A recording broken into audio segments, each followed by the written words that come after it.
Another mass chomper video, a UFO flying around a Navy ship. I believe this could be authentic actually. And then it dives into the water and goes underwater. I always thought these creatures would be so much more interesting looking. They're just kind of blobs. They eat nuclear material. That's how they get their energy. And it makes total sense that they can go underwater as long as they want. They can fly through outer space. They can go underwater. They don't need to breathe any oxygen or anything like that. They just need to eat a little bit of nuclear material and have some mass to chomp on. A lot of these are occurring off the coast of California. Let me tell you why. Back in the day, they used to dispose of nuclear waste over there in the ocean. They just drop it in the ocean. Well, if you think about it, that's the perfect place for one of those mass chompers to go nibble on some of that nuclear material. And there's another spot in the East Coast. Now here's a heat map of all the UFO sightings across the U.S. What do you see? We see that bright area over there.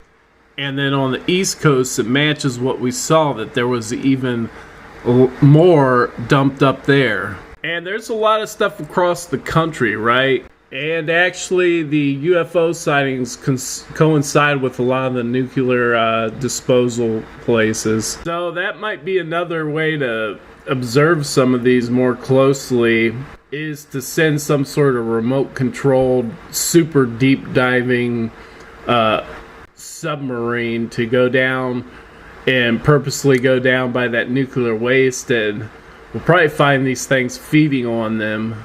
And that could be a good opportunity to find out how radioactive are these creatures and take down a buttload of sensors down there. Try to find out what makes its propulsion work, you know.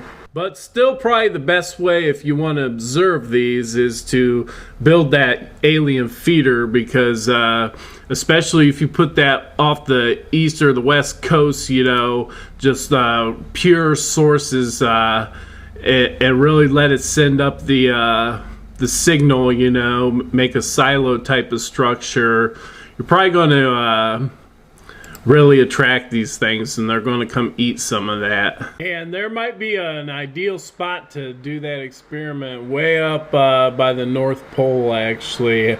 Huge old site where tons of deep water nuclear waste was dumped. I would expect tons of these creatures to be up in that area.